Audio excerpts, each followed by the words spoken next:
At a time when home is the safest place to be, the value of home is increasing exponentially, both in our hearts and in our banks. And if the pandemic had to bring any positives with it, it would be a unique, permanent shift on what is valued as truly important in life. When they reevaluated, they really had to stop and think about a lifestyle and what they want in their space.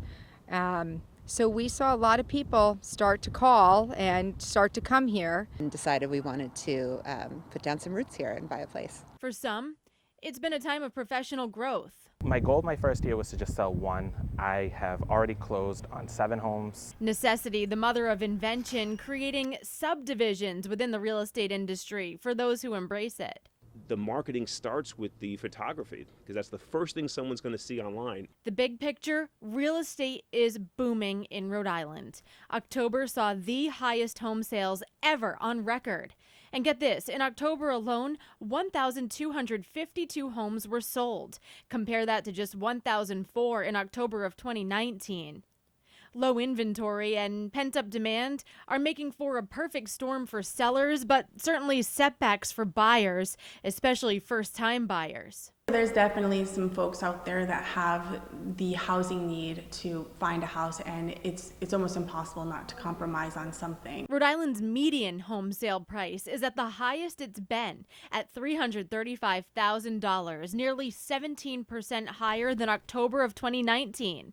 Just look at this map as an example. When normal inventory would keep homes on the market for 4 to 6 months, they're being sold within a month or two. Why? And how did we get here?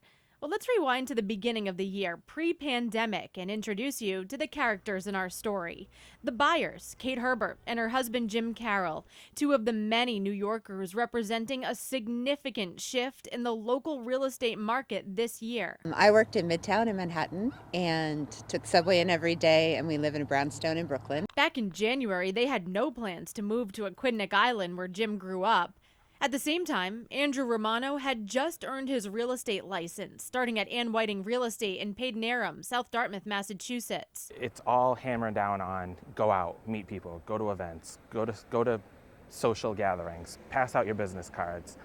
So they say everywhere you go, every day you should pass out 5 business cards. On the flip side, Rich Epstein was representing mainly buyers in a seller's market. So he instead was shifting his focus onto photographing homes for agents, not knowing how important that business was going to be in just a couple months.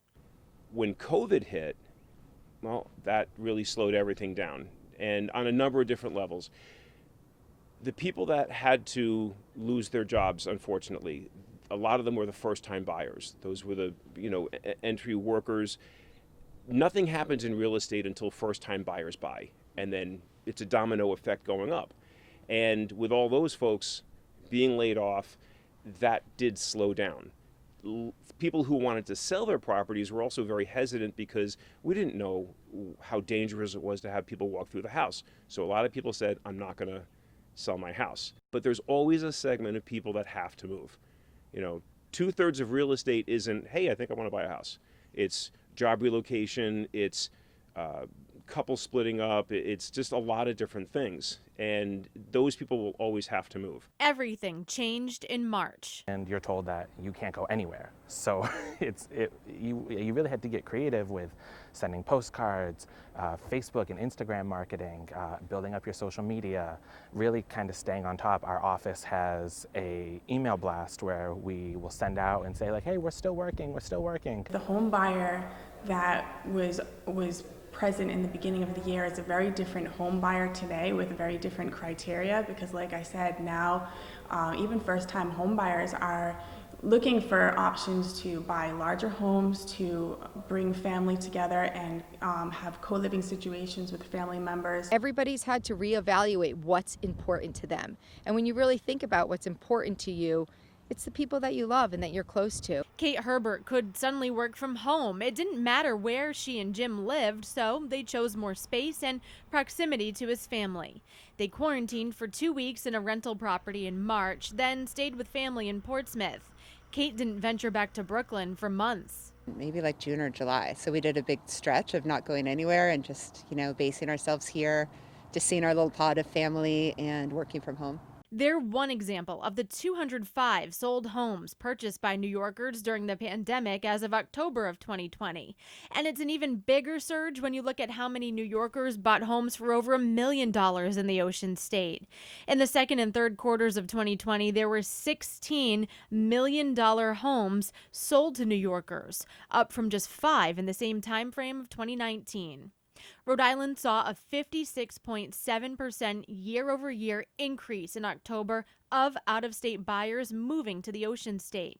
Sotheby's international realtor Leanne West said it all started with rentals in the spring. We saw unprecedented requests for short-term rentals. Many homes that would sit in Rhode Island vacant during the winter months because they're second homes, all of a sudden were calling and saying, hey, I'll rent my house out. And we had a line of people for each rental. I mean, we were pretty much sold out of rentals. And then people liked it so much while they were here, they started calling and saying, hey, I think I'd be interested in looking at a house to buy. New York, Boston, I had a lot of clients from Florida who wanted to move their families out of the state and come to New England. They really liked the way that Rhode Island was handling the pandemic. They felt safe here.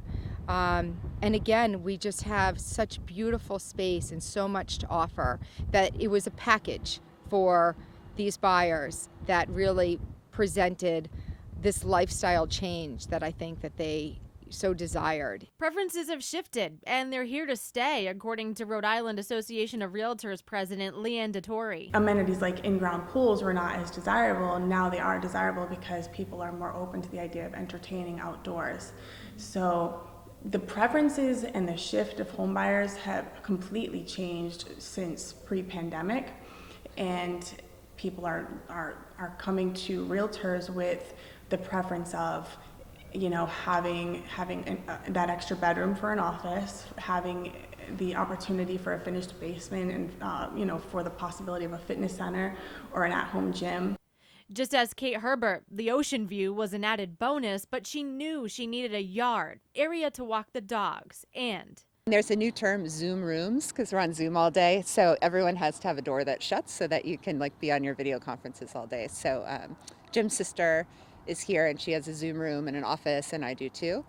And then Jim has room in the basement, with the dogs and a big screen TV and whatever he wants to get up to. So there's space for everybody. the need is so great for these amenities that some prospective buyers, especially from out of state, are buying homes sight unseen. They're instead relying on a realtor's opinion and online visuals of the home to make an offer. After all, if they don't act immediately, someone else will. Video footage, video walkthroughs, 3D videos, Matterport videos have just grown in popularity. And what that has allowed the homeowner to do is walk through the home and quickly make a decision and make a faster decision, already knowing what they want, already researching the property in a preliminary way on the internet or online. 98% of home buyers start their search on the internet.